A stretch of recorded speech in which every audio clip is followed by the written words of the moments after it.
Hey, good afternoon, everybody, and welcome to Midday Market Update on this beautiful 4th, what is it, the 4th of May. May the 4th be with you. Happy Star Wars Day. Oh, May the 4th be with you. There you go. That's awesome. We managed to write an entire show and not put a single May the 4th be with you joke in there. Like, how does it happen? I don't know.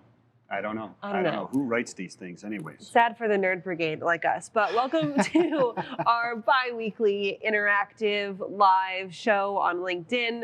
We've got LinkedIn pulled up here. We are talking all things rainy weather and storms and economy and freight and warehousing. And all of the above today. So it's going to be a pretty good show. Benchmarking and analyzing and monitoring and forecasting. Yeah, we've got Kyle Lintner, who's Managing Director K-Ration. He's on today. And we've got Laurance Alvarado, CEO and founder at Warecap, among other things, a professor as well. Talking about warehousing space and what's going on there, it's interesting talking about the inventory to sales ratio, et cetera, which Andrew Cox is with us today doing headlines. But I guess first we got to talk about all this rain. Did you drive in today this morning in this rain? You know, I chose violence when I left my house. You chose violence? I chose violence. I decided in all of my great meteorologist knowledge, looking at my radar, that, hey, this is the heaviest part of the storm. We've got the hardest rainfall rates right now. I'm going to walk out my door. And I'm really going to test the capabilities of my rain jacket this morning. Good to know, it worked. Oh, perfect. Beautiful. Yeah, no, I drove in it. It was an interesting ride. Lots of standing water and flooding on the roads, that's for certain. Should we check in with Nick and see how long this is going to last for us? Yeah, we should. And he'll probably be telling us about some severe weather threats, too, coming up for the rest of the evening. Ooh, okay. Let's check it out. Hey, Nick. Hey, good afternoon, guys. It has been I'd say a gully washer. I think it's the best way to describe it down here in Southeast Tennessee. Just flash flooding, lots of heavy rain. It's been an absolute mess, but it's been worse than other spots, though. In parts of Middle Tennessee this morning, I've already seen some wind damage from severe thunderstorms, according to the Weather Service reports.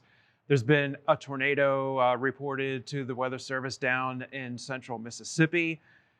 So just damage everywhere and just all kinds of nasty weather for drivers out there. We got a video to pop up real quick. This was from yesterday morning, just west of the metro Atlanta area in Douglasville.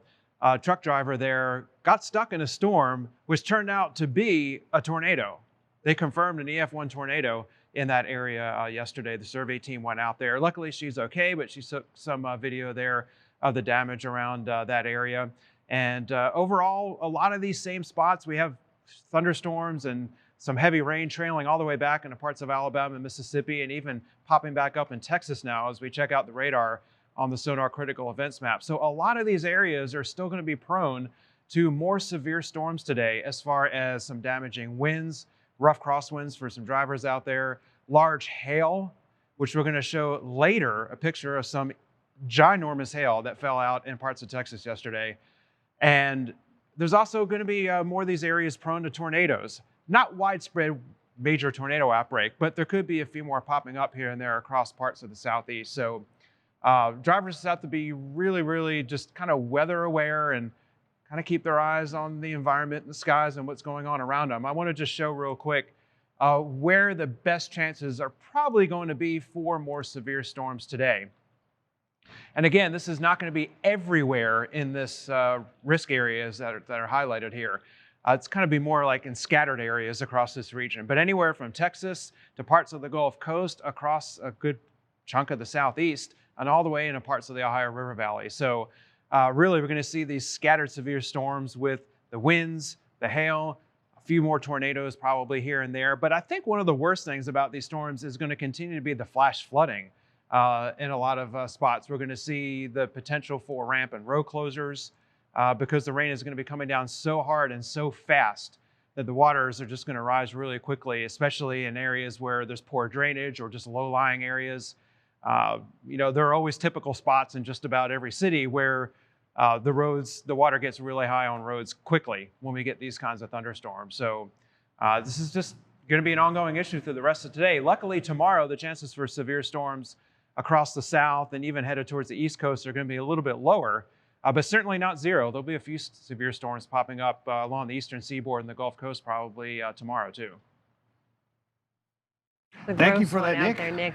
Yeah, no, there's There's a lot of standing water out in my neck of the Mm-hmm. woods in Middle Valley. And there's a lot of rushing water too. And I say this every time we talk about rain, but it truly does not take a lot of rushing water to push a car off the roadways. Oh. So like you just don't go through it. Just don't do it. Just keep yourself safe, keep yourself dry. Just don't drive through any of that standing water, moving water. You don't know how deep it is. We don't know if the road is washed out underneath. Just best to avoid it altogether. Yeah, I just hate it when I'm going and somebody comes the other way and whoosh, I can't see out Everywhere. of my windshield or anything. Another like that. reminder, you know what? If you're driving in the rain, have your headlights on. I sound like a mom, but you will be like surprised, honestly, at how many people are driving without their headlights on and just like absolute blinding rainfall. Have your headlights on. I think you can actually get a ticket for that if you've got your windshield wipers on. You Without don't your have headlights? lights on. Yeah. And like the majority of cars have automatic headlights now, so they do pop on when it's dark. Yeah. But if your headlights aren't on, if your wipers are on, your headlights should be on. Yeah. I'll step off my soapbox now. We got Andrew ready. Andrew's ready with headlines, so let's go there and see what's going on. We've got some good news and bad news in trucking, I guess. Let's start off with some not Bad so great news. news. Hi, Andrew. Yeah, not the best news here. Gainco, a Portland, Texas-based trucking company that specializes in oil field waste and disposal and chemical cleanup services, filed for Chapter 11 bankruptcy protection last week. In its filing, Gainco lists assets between $500,000 and $1 million, and its liabilities listed are between $5 million and $10 million. In its petition, this is where it gets a little interesting. Gainco states that it has vacuum trucks with hazardous and non-hazardous waste en route to disposal that need immediate attention. Apparently, the trucks were stopped. The company states that it has up to 99 creditors, and the company is seeking to continue using cash collateral, money that is subject to a secured creditor's liens, to continue operating. There's an emergency hearing this afternoon to determine what will happen going forward. Mike. That's interesting to me, Andrew. I mean, I don't know the timing of these type of things and how this happens to go. I've never been in a company that has filed for Chapter 11 or anything like that, but it would seem to me they'd be able to take care of hazardous material on the road, right? Yeah. And that I mean, you're not seems- just going to leave trucks hanging out with hazardous waste, just like chilling on the side of the road, right? Like there has to be something done to take care of that. Yeah, I don't know. Do you have any insights on that, Andrew? I mean, this has got to be something that happens with a ton of companies. I mean, if a trucking company goes out on the road, you've got companies that are stuck with their freight sitting there. What is done in that instance? Do you know? Yeah, I've got to be honest. I have no insight on this one, Yeah. and really nothing more to give. I can tell you more about XPO. They had they posted let's their do that. first quarter earnings yesterday, and it was absolutely stellar. XPO posted its highest quarterly revenue, just shy of $4.8 billion for the first 3 months of the year. And the records didn't stop at the top line, with net income coming in at a record $115 million. That's more than 5x Q1 2020. And EBITDA came in high as well at $443 million compared to $333 million a year ago. Analysts were expecting between 93 and 98 cents in earnings per share. XPO popped off for $1.46. XPO also revised up its 2021 guidance. The revised range reflects a 21% year-over-year growth in EBITDA, with gains split almost evenly between its transportation and logistics segments. That logistics segments, it also posted a record first quarter revenue of $1.82 billion.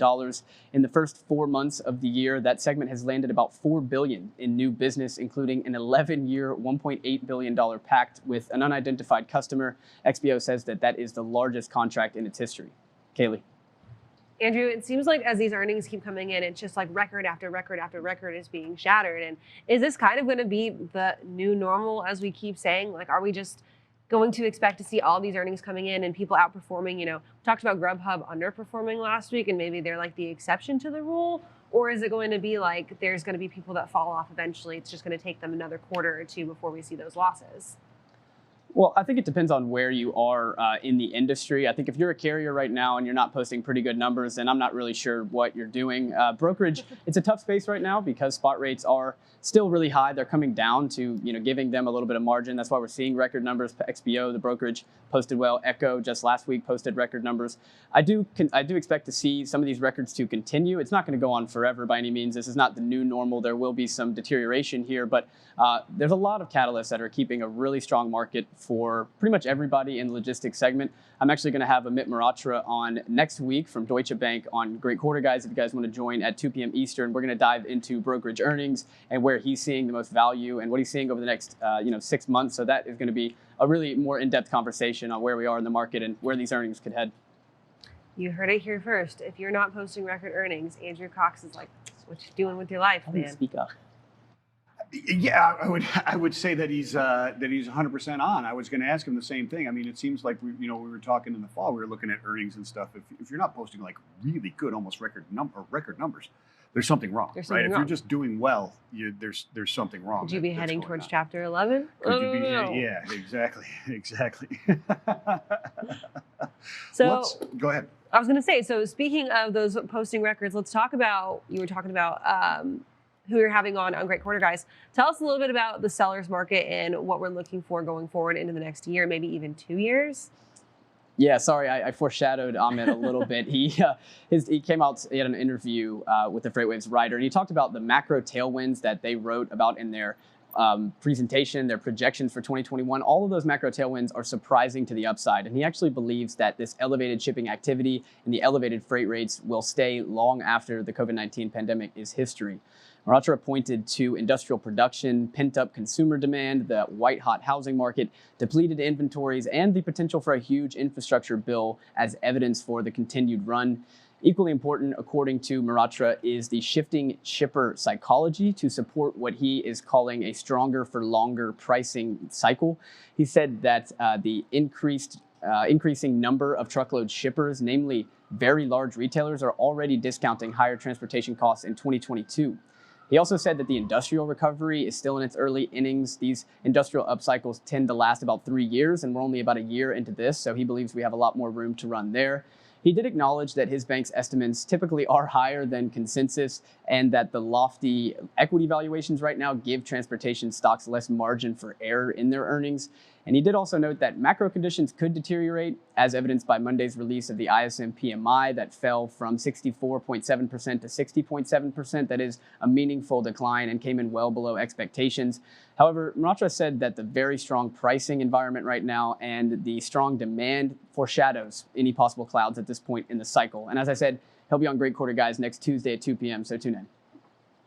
That's going to be really interesting. I'll definitely be in tune for that one as every week. But it's interesting to see the bullish nature of what he's talking about. Mm-hmm. Obviously, he's a mega bull on Right. this and moving forward. It'll be interesting to see what happens.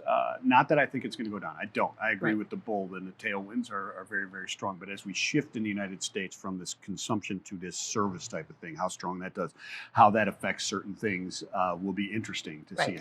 how that actually plays out. But that's going to be really interesting to see what's going on there.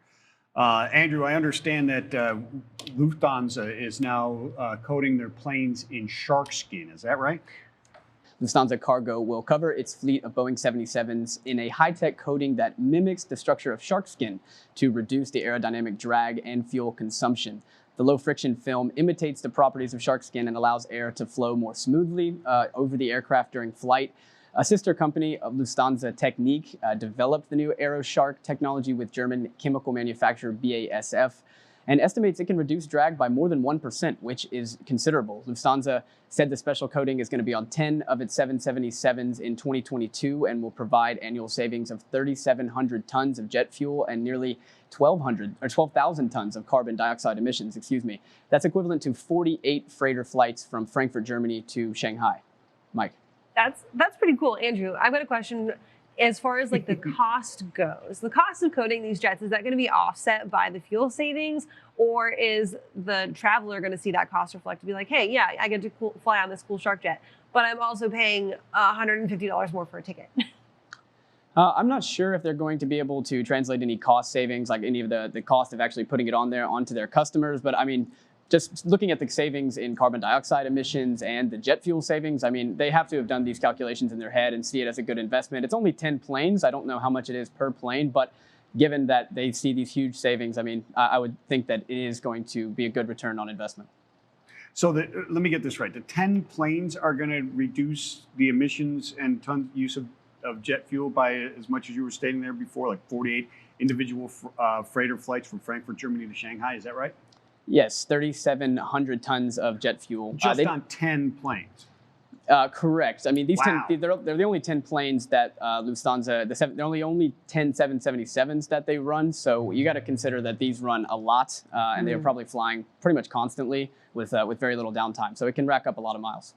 Yeah. I'm just saying, as many cargo jets as there are out there, planes, freighters that are out there, just 10 of them is going to reduce it by that much. It seems like a staggering amount. I don't know, maybe that's a drop in the bucket, but it seems like a staggering amount to me that if this works, can I coat my my car in this stuff? Would that?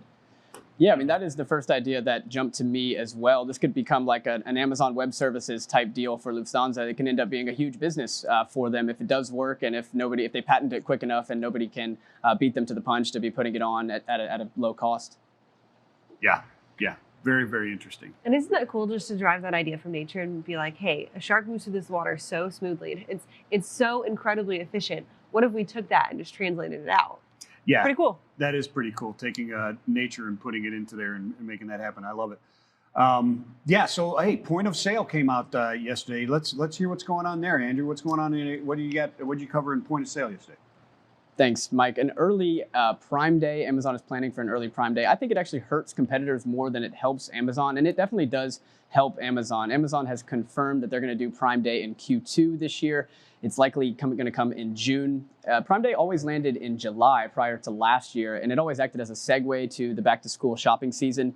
CFO Brian Olsavsky said that they actually planned to do it earlier last year, but COVID. So they ended up doing it in October and created what, if you guys remember, that 75-day peak season that just seemingly went on forever. We don't have a date exactly when they're going to do it in June yet, and executives have pointed to the Tokyo Olympics in July as a general travel month as reasoning for why they're doing this. But I think there's a couple other real reasons. The first one is their comps are really difficult in Q2. If you think back on April, May, and June of last year, what were we doing? We were all sitting in our home buying stuff on Amazon. They grew revenue 40% in Q2 last year. So they've got to do something to boost sales to keep this momentum going. And another reason is they want to induce another 75-day peak season, this time for the second largest retail holiday shopping season. Back to school is the second biggest retail event behind the winter holidays. But there's also a supply chain angle here, because what Amazon does, others follow. When Amazon throws Prime Day, Walmart, Target, Best Buy, Kohl's, they all throw competing offers. And there's some spillover effects to retail in general. So Amazon can induce higher transportation and higher parcel demand and likely higher costs for its competitors, while also not exposing itself that much to those higher costs because it's insulated with its own logistics network. Amazon was delivering 2/3 of its parcels in July of last year, according to ShipMatrix, and Amazon Logistics did 50% of all of its shipments at the end of last year. So Prime Day will definitely boost Amazon, but I think it will hurt competitors' margins even more. Andrew, so I've got the question of, is there the possibility of this backfiring on Amazon, right? So we're going to be moving into June. People are going to be majority vaccinated. People are going to be fiending for that summer vacation. They're going to be spending more money on getting out on those services. There's going to be more emergency orders lifted. There's going to be all of these things happening that point towards that pivot back towards not commercial or more commercial spending on services, less on goods. Are they kind of shooting themselves in the foot by expecting people to buy ahead of time instead of make that transition towards those services? Could be. I actually think it's the opposite. I think they're getting ahead of that shift back as quickly as they possibly can. And they know that people are going to be traveling. What do you need when you travel? You need clothes. Well, Amazon took over Walmart as the largest clothing retailer in the country last year. They sell like 40% of all clothes items by revenue. And then also the going to travel, you're going to need travel stuff, whatever you buy to go to travel, chargers, everything else that Amazon sells. They're getting ahead of this curve, I think, and you're going to see a lot of Prime Day sales on things that you need to travel. That's going to be the shrewd product placement that Amazon will have on the front page. So it could be, they could be shooting themselves in their foot, but I think Amazon knows what they're doing. Yeah, and there's also the supply chain cycle that's going on right now, the delays in the supply chain. So you really, people are going to look to buy a little bit earlier to make sure that they get those things in time, right? I mean, I think about that all the time whenever I look to get something. It's, wow, there's a timeline. Of course, they say 5 to 6 weeks and it comes in a day, and then they say 2 to 3 days and it's 5 to 6 weeks. They really don't know. I've had something that's been updated as in transit for the last month, still hasn't left Nobu. So who knows where the heck things are going. Right. But Andrew, thank you so much for those headlines and for the point of sale. People check out the point of sale. It is awesome. I recommend it highly. It's very, very informative, very, very interesting. We'll see how Prime Day goes. Yeah. But I, for one, didn't mind it being earlier. I don't think it's a bad thing at all. It made it easier to do some shopping. It motivated me to get on the ball faster. I might be in the silent majority here of people. Like, I only use Amazon if it's something that I know that I need quickly. Like, I don't, like, I'm not necessarily like perusing Prime Day deals looking for stuff just to buy stuff, right? Like, I'm like, oh, I need like a workout bag. Let me go to Amazon to find it instead of going out for it. But I don't know. What is it? Are you one of those people that like buys on Prime Day for the price saving on Prime Day? No. Okay. No, Like, I I know don't. there's I don't people buy who- based on sales at all. I know exactly what I'm buying. I go and I get it. That's Okay, it. because I know that there's people out there who like do that and buy that way, and maybe that contributes to, maybe that's what they're banking on. Of course, But- there's a lot of people that do that. They wait I for don't know. those days and then go, "Oh, Prime Day! I need to buy stuff. I need don't to need buy- anything, but I better go buy something." I have an because Instant it's Pot. Prime Day." I better buy a new one because it's on sale for Prime Day. And you know what that does? Hmm. It causes all kinds of volatility in your supply chains, whether it be air cargo, or it could be maritime, or it could be truckload, it could be reefer, it could be dry van, it could be flatbeds. You know who knows all about that stuff? Zach Strickland knows Zach all about that Strickland stuff. does. Zach, what's going on in the freight markets, my friend? Thank you for that, Mike. Yes, the freight markets themselves still very active. We're still seeing tender rejection rates up above 24%, slight decline week over week. Again, we just kind of can't break out of this pattern that we're in general and aggregate. So, still some movement underlying, but we've seen some of the markets themselves stabilize as well. So, this time last year, though, we were sitting at a national tender rejection rate of about 2.5%. So this was basically the all-time low for the index that was created back in 2018. But again, that level of compliance this time last year, we were really wondering if the market would come back, if we were going to see a recovery in the freight market activity. Craig and I debated this actively on one of our events, and I turned out to be pretty wrong in the way that things came back rather rapidly. So now we're still sitting, at an area I don't think any of us would have guessed would have happened a year later, that we have been at above 25% tender rejection rates, above 20% for the majority of the year. It really broke through that boundary Labor Day last year, and we're still sitting there, and it doesn't look like that's going to soften significantly anytime soon. Looking at the United States map of, the weighted rejection index, looking for anywhere that we're going to see, something that's destabilizing or stabilizing. Here in the red, you can see Ontario, Los Angeles coming back down off of a pretty big high. A few weeks ago, rejection rates jumped up over 25%. That has now kind of contracted a bit. But I think this is going to be kind of that ebb and flow that we continue to see throughout the rest of the year, where we have all these container, offloadings and freight coming off the ports, coming in and out. That's going to create this big uneven, type cycle where you have a lot of freight coming off, then all of a sudden there's not as much freight coming off.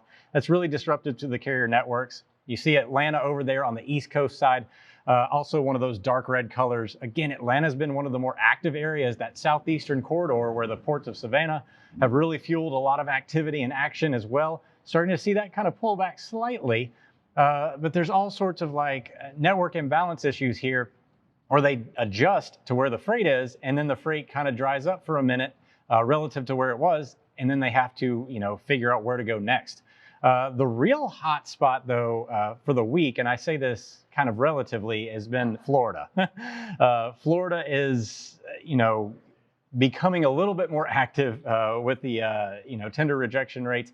And the interesting aspect of this, you think of Florida as kind of like this reefer market, and we think produce season. And Mother's Day is coming up. We normally see a big push of tender rejection rates right around Mother's Day because of the flowers.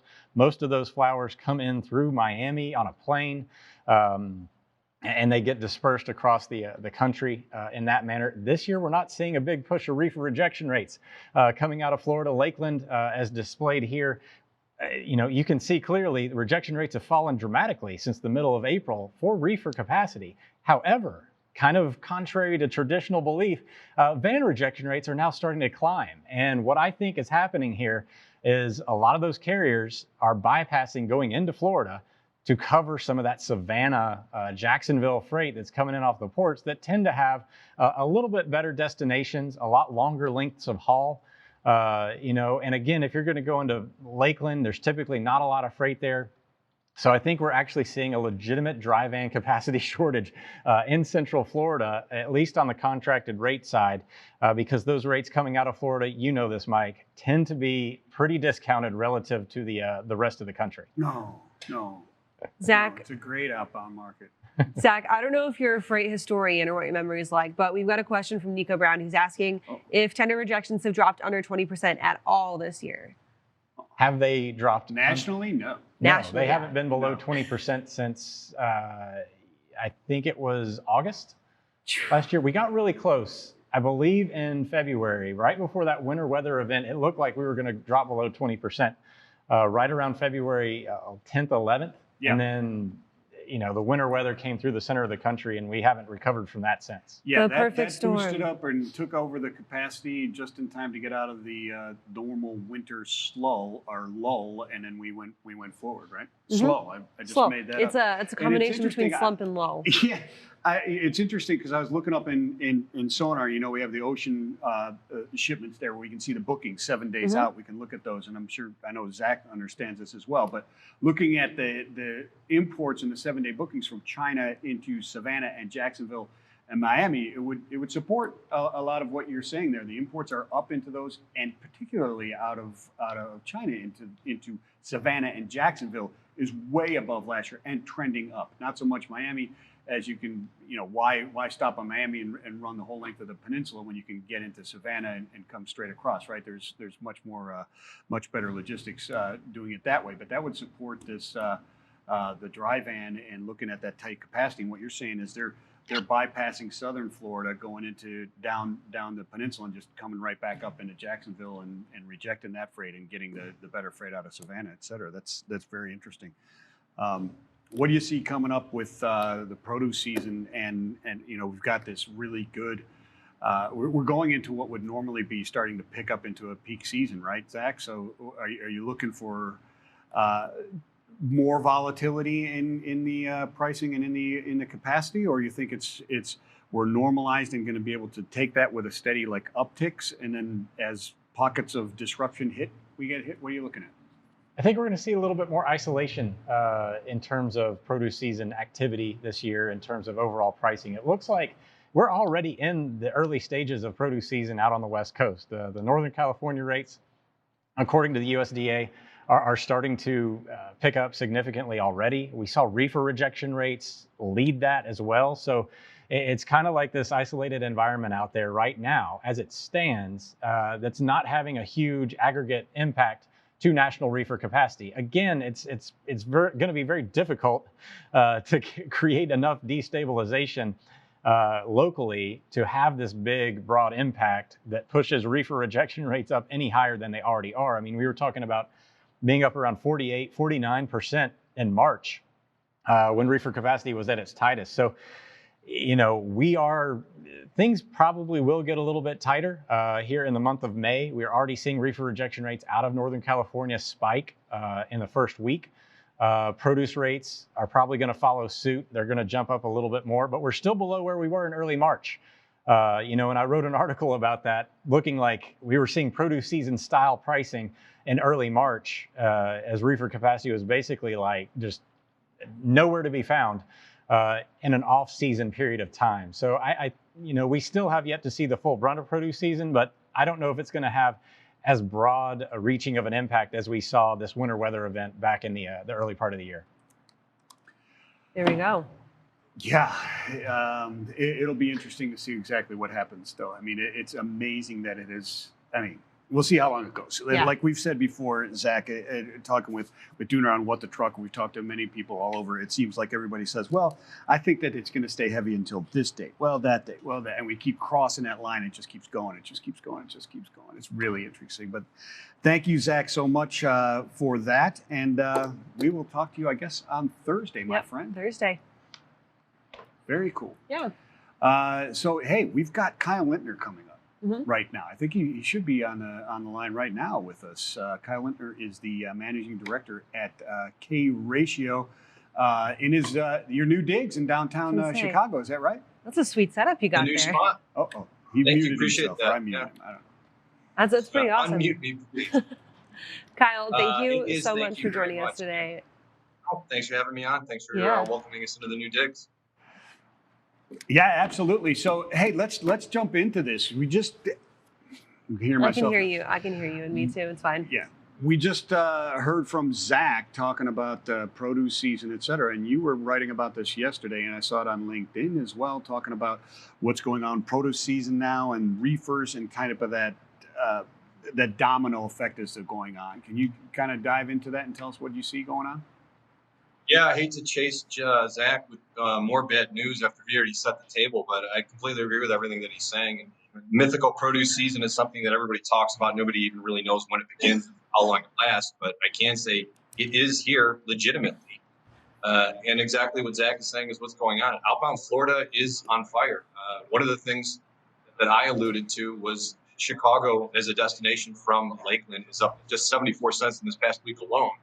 So the point that I was trying to make in what I wrote in the video was that we know produce season, we know what to expect from it.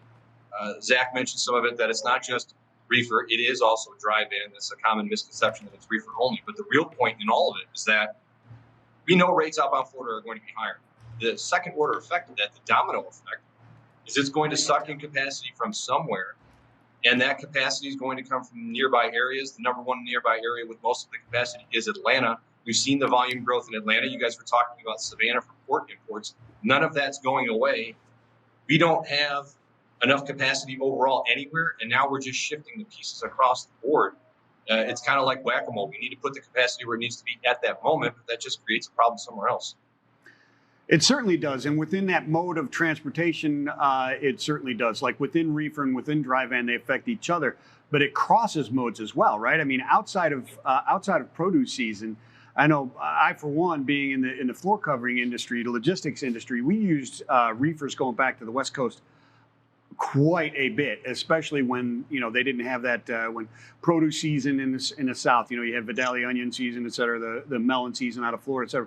When that was out of season, you could move a reefer back to the West Coast fairly cheaply. Is that being affected now as well? Does that going to spill over into the dry van?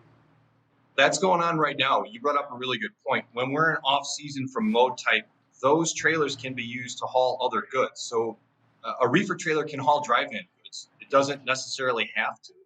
But right now, because of the demand across all of them, we don't have any of that capacity from reefer coming into dry. So that's why we start to see things like Zach was saying, dry van rejections are going to pick up because that capacity that could be borrowed from reefer is now gone. It's also spilling over into flatbed. Construction season is here. We've seen the boom in that across the board. Flatbed demand is through the roof. Flatbed spot rates are the highest they have ever been. If you're a truck driver, you have a tractor, you can haul whatever trailer you want. If the demand is now high enough to what you traditionally haul in flatbed, you're not going to lend a hand over in the dry-van market anymore. So no matter where we go, again, we're shifting the pieces across the chessboard, basically. We just don't have enough pieces. Kyle, we had someone ask us on LinkedIn earlier, why can't we find flatbeds at all? Is it that reason? Is it just because that capacity is shifting? Is it more manufacturing coming back online? Is it the housing starts? Is it this change back to industry development? What's going on with that? D, all of the above. If we think about, honestly, if we think about this, construction season was okay, but it was muted because of COVID. So the pent-up demand that everybody wants to think about and talk about with people going back to work or going out and travel, that also happens with construction. So that now we've seen lumber prices skyrocket. Some of that is supply chain constraints, but it's also demand. That is exactly what's going on in flatbed. If there's a demand for the heavy haul, the specialized flatbed equipment, there's only a finite number of available trailers and tractors hauling those goods. It's got to come from somewhere, and anyone who was giving assistance in dry or even with reefer trailers has gone back to the flatbed market. What I'm concerned about is moving forward. If you have a tractor, you can haul whichever trailer type you want. You're probably going to haul whichever load pays the highest. And right now, flatbed is aggressively arguing to haul it first. Who's going to be the loser on that? It's not going to be produce season with reefer going on. It's going to be drive-in, and then that'll be the next leg to fall. Very interesting, very interesting. So as you know, and I want to tell the audience, we have a new show that we'll be doing on Mondays together, you and I and Zach, who was just on with us, called BAMF, Benchmarking, Analyzing, Monitoring, and Forecasting. Let's kind of go through those four things real quick. As we're benchmarking and you're looking at, let's just take the instance of the produce season that's going on right now, right? You benchmark against previous seasons to say when it started, when it doesn't start. You benchmark against pricing to see if you're charging the right prices. In this type of environment, can you still do that type of benchmarking right now? And is it effective? And what do you look at? Because it's a totally different situation than it has been previous to last year. And even last year, it was not the same. Yeah. Right. And you bring up a really good point. The answer to the question shortly is yes, you can. But you have to throw out things like year-over-year comps because of COVID. So that doesn't make a lot of sense right now. But from a benchmark standpoint, the other thing you mentioned is rates. And that's the primary thing that everyone should be benchmarking against. You can look at it and say, what am I getting for my trucks? Or as a broker, what am I paying for my trucks? It needs to be in line with what's going on in Florida or California right now with regards to produce season. And if you want to extend out the AMF of the BAMF, that's your analysis. Where am I in comparison once I benchmark? Am I monitoring? If I'm a broker, I want to make sure that I'm consistently paying the same margin percentage on my buy rates against what I'm quoting when that's either a contractual RFP freight or if I'm quoting spot rates. I need to monitor that situation moving forward. I need to know when my margins are getting compressed because now that's a conversation I can have with the shipper about adjusting rates or potentially this is freight, so you can bail on contracts. Maybe you give the load back. And then the F part of it, now the forecast, and that's where I get really interested in this stuff. The forecast part right now, Florida is the problem. Outbound California is the problem. Fresno is a big produce area. The next shoe to fall on this is going to be Atlanta. It's going to be back to LA. The amount of import goods to the Port of Savannah and the Port of LA and Long Beach isn't going anywhere. So if we're going to borrow the trucks to handle the produce business right now, in a week, maybe 2 weeks, you're going to see another jump massively higher in outbound LA and outbound Atlanta. So I've got a question for the both of you, and I'm really interested to hear both of y'all's perspective on this since you guys will be hosting together. When you do that analysis and you're doing this kind of post-mortem analysis on what's going on, we have these anomalous events that have put so much strain on our capacity. Are you guys going to be doing specific analysis around those anomalies or kind of taking them out of the equation to kind of figure out, hey, this was our benchmark, then we had the Suez Canal happen and we had this massive winter weather happen, that's our anomaly point? Or are you guys going to be integrating those anomalies into your overall analysis? You want to go first or shall I? I can go first.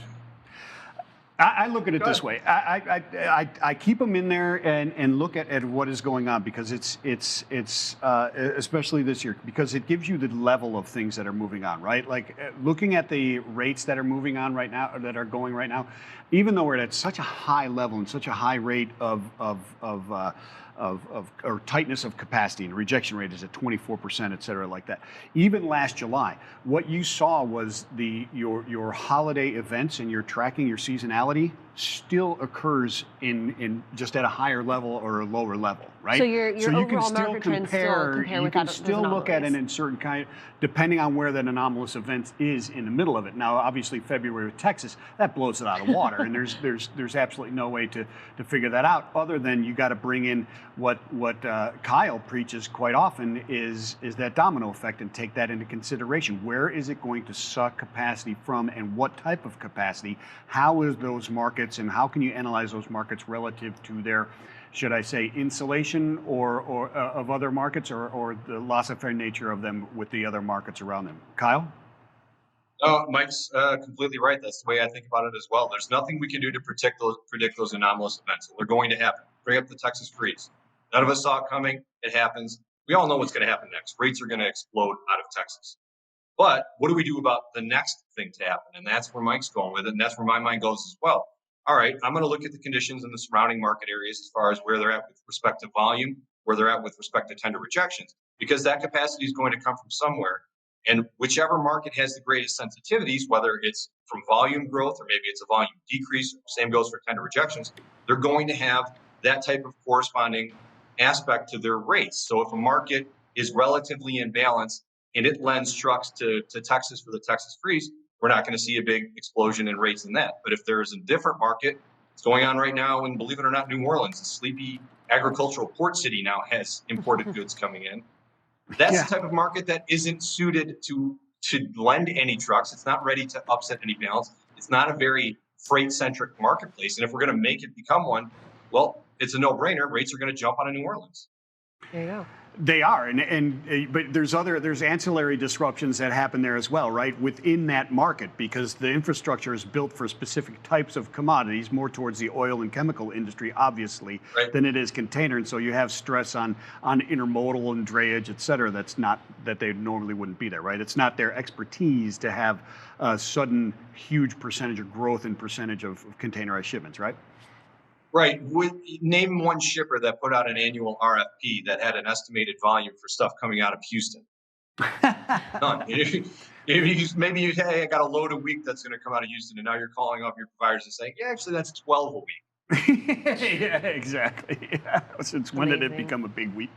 Yeah, that's absolutely great. Hey, Kyle, so Mondays at 2 o'clock, Kyle Lintner, Managing Director of K-Ration, myself, and Zach Strickland, BAMF, Banff, Benchmark, Analyze, Monitor, and Forecast. We'll be discussing these things, the week in the past, the week moving forward, how to figure out what's going on in these markets utilizing sonar and other data points. It's going to be interesting. I can't wait to do it, Kyle. It's going to be a great show. And hey, thank you for Same being here. here. How do people reach you for K-Ration and find out other things that you can help them with? You guys mitigate all kinds Easiest of risks way. for people. We do. That's what we specialize in. The easiest way is just go to the website, k-ratio.com. Excellent. Thank you so much, Awesome. Kyle. I'm Thanks for having excited me. for your guys' new show. I think it's going to be great. I think it'll be definitely informative. I mean, with gentlemen like him that can bring some solid insight into what is going on. I mean, that's what he does for a business, helping everybody he does for a living, and he does a great job of it, bringing stuff into information and from those beautiful new digs. I Can know. you believe it? I mean, That's a come cool on. office. Yeah, it Gonna is have to very go check it out in Chicago. Speaking of cool, you know who we got up? We've had him on before. Yeah. Laurance Alvarado, founder and CEO at Warecap, among other things. He is a true Renaissance man. Laurance, how are you today, my friend? Good. I'm really excited for your new show as well, and the new band that goes with it. So I'm really looking forward to that. That's right. What you're a trumpet player? Is that right? Isn't it? Though, that's one of the many things, right?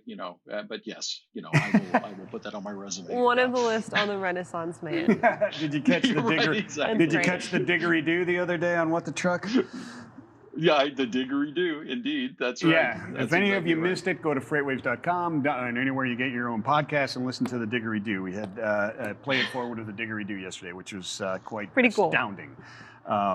Really, I think he got his degree from Juilliard playing that. So, but anyways, Laurance, tell us yourself. Tell people about yourself a little bit and Warecap and what's going on with you guys, and let's dig into this warehousing space and You see what's bet. going on. Yeah, let's get in because it sounds like I just have a wonderful baton from the previous area where I can just take this and sprint through it because, Warecap, we have been designed to optimize a buyer and seller within industrial real estate as it pertains to flex space. So that's, warehouses and yard space and reefer space and parking spaces and all these other types of things.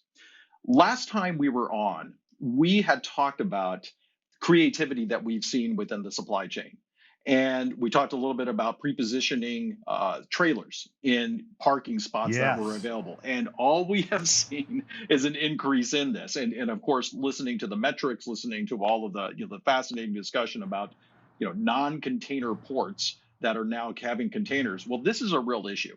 Bulk storage, of course, is not necessarily designed for a bunch of warehouses that have containers. So parking lots now become the hot thing.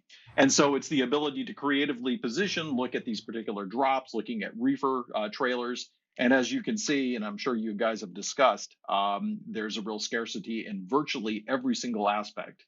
I think I'm going to get the general wrong, but it was during World War II, and I believe it was Omar Bradley that says, "I don't know what this logistics is, but I want some of it." And this is kind of one of these. This is where we are right now, where this is certainly the heyday. And but of course, I see a couple of strategic things that are going to start not necessarily disrupting, but start creating a certain amount of deeper thinking in this, because right now we're extraordinarily reactionary, because we have to be. But there's a couple of things that I think that are coming down the pipe. And this kind of reminds me of back in the post 9/11 days, when there was an awful lot of government money that was coming through the state and local offices. in the context of coordination of communication, which became fusion centers, and the ability to look at counterterrorism. We see not only that same type of mentality coming down, but about 5 times the amount of money that is coming through. Yes. So if you think about that relative to a state and local response, and then now correlate that to some economic development agencies, and what does that mean relative to maritime and truck ports, you have this inflection point in terms of strategy and planning and infrastructure that we haven't seen before. The second thing that we see is an awful lot of detailed procurement type of work as it pertains to sustainability goals, which we really haven't seen this in the past. And particularly, we see these sustainability goals tied to climate change. And so what is very interesting is that when you combine a lot of the money and you combine a lot of the different elements of the pressure points that we're seeing within the commercial area, if we look 5 years down, up, we're going to see a very, very different logistics market, and we have to be working with those very local communities and economic development agencies to start working now in order to meet that supply and demand for the future. Yeah, just from a crumbling infrastructure standpoint, right? Just to say the least, that's right. Let's just start with a bridge, right? Let's just start with Delaware and Washington or West Virginia that got D's on their road infrastructure and bridges, like 1,500 bridges in West Virginia that aren't even like roadworthy, I guess, or whatever it was. It's just completely insane. But then to go forward. So let me ask you this, and those are brilliant insights. I agree with you 100%. When I'm looking at the warehousing space, as far as the flex warehousing space, we've talked about this many times before with the idea of going from just in time to just in case, right? We just in time worked so well. We were so efficient. We're so brilliant that when COVID hit, we got killed. We lost everything. We've been so efficient, theoretically, right? That was the excuse. How does that change, and how does flex warehousing? It really, I drive by a Home Depot and Lowe's here in Chattanooga, and there's like 6 trailers parked there with mulch and stuff like that because people are going crazy doing their gardens now. It's spring here, everybody's going nuts, and volumes are through the roof, and imports are through the roof. So now you've got this storage of these massive inventories and moving it around, like you said, moving these containers around and so on, and that's sucking capacity out of the system as well, right? Mm-hmm. Yeah, absolutely it is. And so again, creativity is going to win the day, I think. The capital costs, and I think we've chatted about this before, is that the capital lead time in order to construct new warehouses, it's a long lead time. Yeah. So what we see at the market is, at least I'm sure you guys see this as well, is that there's lots of M&A going on, lots and lots of M&A. And they're looking at buying up buildings or whatever, even some conversions within the commercial real estate, trying to see if you're able to go ahead and look at any type of demised buildings and create some sort of warehousing around them. But I think that is, it's that old phrase, right? Don't confuse activity for progress. I see a ton of activity in this space, but not necessarily a lot of commitment in order to increase the capacity. Therefore, those kind of creative solutions are still going to have to be in the forefront, probably in the next 2 years, only in the sense that there's no way you're going to have the construction velocity met in order to meet the specific demand for these things. So the idea of a flex space for warehouses is still very, very good. And where we're seeing a lot of interesting movement is where we thought we were going to see it right when we started, which is the very localized type of last mile type of things. Mm-hmm. So, specifically the garden centers, or, for example, a lot of the pick and pack type of work, any type of the dine and dash, those types of things. And I think, to your point about, not the just in time, but the just in case, you're going to see far more storage and far more, building of that capacity. So it's the, changing retail to industrial is going to be a hot market and a hot mover here over the next couple of years, I believe. So that's where I think we go. And so, Laurance, I've got a question for you. If I'm someone who's already trying to fight, I'm drowning. I'm drowning to try and source this capacity Right. and trying to understand what's going on in the market currently, but I know that I still have to be seeking out those creative solutions. If there is one spot that I can do that is a good jumping off point, what should I be doing? Where should I be starting to kind of utilize these assets in a different way and maybe make myself get closer to that creative flex space? Yeah, that's a great question, because I think, so one, if you're somebody that actually has a trailer demand, for example, then it really becomes, what tools and technology are around there to find the existing space. It's the parking lots, it's the ability to have that a yard. And, sometimes that's really, really hard to find, which is, oh, by the way, why we exist. But the point being is that without pitching our own solution, but I mean, that's really where you have to start. It's that aggregator which allows somebody to be thinking about these different types of things. So, for example, the micro warehouse or the micro reefer units. So, in other words, the need obviously is going to continue to explore which direction you go. But as opposed to just getting on Google Maps and just doing a quick search and trying to figure out what's going on, go to an aggregator site where you're able to go ahead and, number one, see what's out there, and number two, submit a request. Because I'm sure I'm not the only one thinking about this. There are people that are dedicated to finding these specific solutions for folks, and that can help and consult with a purchasing manager, a small business owner, or economic development agency in order to help find not only the space but also consolidate that demand as well.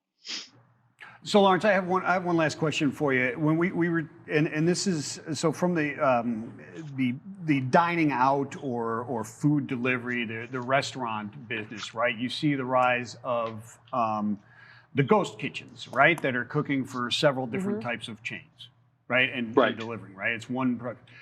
Do you see that as something that would work more and more within the warehousing and distribution side, where you have a distribution center that maybe caters to 5 or 6 different competitors of the same type of thing, to utilize those different spaces and be more efficient and have more localized or throughout the country to be able to flex up and down as in Warecap? Yeah, no question. And then to look at the flex space in order for the surge capacity or for specialized capacity as well. Absolutely. And I would even see it extending into manufacturing as well. In fact, we already see that type of thinking in small manufacturing, for example, sheet metal shops or welding. But then we even see it within manufacturing as a service for, say, vaccine and mRNA development. So all of these different types of things are happening right now. The infrastructure, especially when you look at the teaming with the governments, they're putting in these massive amounts of money in order to kind of create this, what I would say, ghost kitchen for manufacturing, ghost kitchen for vaccine development, ghost kitchens for manufacturing. Yep, awesome. Absolutely. I see that. Laurance, thank you so much for joining us today. If people want to reach out, learn a little bit more about Warecap, where should they go?